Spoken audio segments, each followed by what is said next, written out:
ನಿರ್ಲಕ್ಷ್ಯದ ವಚನಕಾರರ ಕುರಿತು PhD ಮಾಡಿರ್ತಕ್ಕಂತಹ ಏಕೈಕ ಅದು ಗುಳೆಗುಳದಲ್ಲಿರ್ತಕ್ಕಂತಹ ಜನ ಗಣೇಶಾರಿ ಗಿಡ ಮಾಡ್ತಕ್ಕಂಥವ್ರು. ಇಷ್ಟು ಎಲ್ಲ ನಮ್ಮ ಭಾಗದಲ್ಲಿರ್ತಕ್ಕಂಥ ಪ್ರತಿಭೆಗಳು ಅನ್ನುವಂಥದ್ದನ್ನ ನಾನು ಈ ಸಂದರ್ಭದಲ್ಲಿ ಹೇಳಬೇಕಾಗುತ್ತೆ. ಇವರೆಲ್ಲರೂ ನಿರ್ಲಕ್ಷಿತ ವಚನಕಾರರು, ಬಸವೋತ್ತರ ಕಾಲದ ಶರಣರು, ಶಿವಶರಣರು. ಇವರ ಅನೇಕ ವಚನಗಳು ಸರಳ ದೇಶಿ ಭಾಷೆಯಲ್ಲಿ ಕಾಯಕ, ದಾಸೋಹ ಮತ್ತು ಸಾಮಾಜಿಕ ಸಮಾನತೆಯನ್ನ ಪ್ರತಿಪಾದಿಸಿರ್ತಕ್ಕಂಥ ಒಬ್ಬ ಶರಣರು. ಹಾಗಾಗಿ ಇದರಲ್ಲಿ ಗದ್ಯ, ಪದ್ಯ, ಸಾಹಿತ್ಯವಾಗಿ ನೇರ ಮತ್ತು ಭಾವನಾತ್ಮಕವಾಗಿ ಹೇಳ್ತಕ್ಕಂತಹ ಸಾಹಿತ್ಯ ವಚನ ಸಾಹಿತ್ಯ. ಹಾಡುಗಳನ್ನು ಹೇಳ್ತಾ ಇದ್ದಾರೆ, ಸರಳವಾಗಿ ಹೇಳ್ತಾ ಇದ್ದಾರೆ. ಗದ್ಯ ರೂಪದಲ್ಲಿ ಹೇಳ್ತಕ್ಕಂಥ ಯಾವಪ್ಪ ಅಂತಂದ್ರೆ ವಚನ ಸಾಹಿತ್ಯ. ವಚನ ಅಂತಂದ್ರೆ ವಚಿಸುವುದು, ಚಲನಶೀಲವಾಗುವುದು, ನರತ್ವ ನೀಗಿಸ್ತಕ್ಕಂಥವು.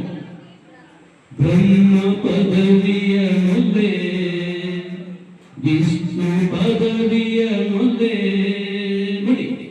ಈ ಯಾಕೆ ಎರಡು ಸಾಲುಗಳನ್ನು ಹೇಳಿದೆ ಅಂತಂದ್ರೆ, ನಾವು ಹಾಡಿನ ರೂಪದಲ್ಲೂ ಕೂಡ ವಚನ ಸಾಹಿತ್ಯವನ್ನು ಹೇಳಬಹುದು, ಗದ್ಯದ ರೂಪದಲ್ಲೂ ಕೂಡ ವಚನ ಸಾಹಿತ್ಯವನ್ನು ಹೇಳಬಹುದು, ರಾಗ ಸಂಯೋಜನೆಯನ್ನು ಮಾಡುವುದರ ಮೂಲಕ ವಚನ ಸಾಹಿತ್ಯವನ್ನು ಹೇಳಬಹುದು.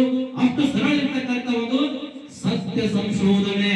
ಹಂಗೆ ಅಲ್ಲಿದು ಸತ್ಯವನ್ನು ಹೇಳಿರ್ತಕ್ಕಂತಹ ಸಂಶೋಧನಾತ್ಮಕವಾಗಿರ್ತಕ್ಕಂಥ ಯಾವಪ್ಪ ಅಂತಂದ್ರೆ ನಮ್ಮ ವಚನ ಸಾಹಿತ್ಯ ಅಂತಕ್ಕಂಥದನ್ನ ನಾವು ಈ ಸಂದರ್ಭದಲ್ಲಿ ಹೇಳಬೇಕಾಗುತ್ತೆ. ಅದು ಅನುಭವ. ಅನುಭವ ಅಂತಂದ್ರೆ ಲಿಂಗಾಯತ ಧರ್ಮ, ಇದು ಬಹಳ ತಿಳ್ಕೋಬೇಕು.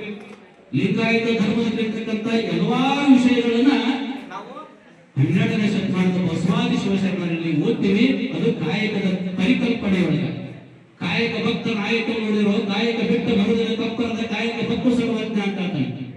ಯಾರು ಕಾಯಕವನ್ನು ಮಾಡ್ತೀರಿ ಎಲ್ಲ ವಿದ್ಯಾರ್ಥಿಗಳ ಕಡೆ ಒಂದು ನಿಮಿಷ ಲಕ್ಷ್ಯ ವಹಿಸಿ. ಯಾರು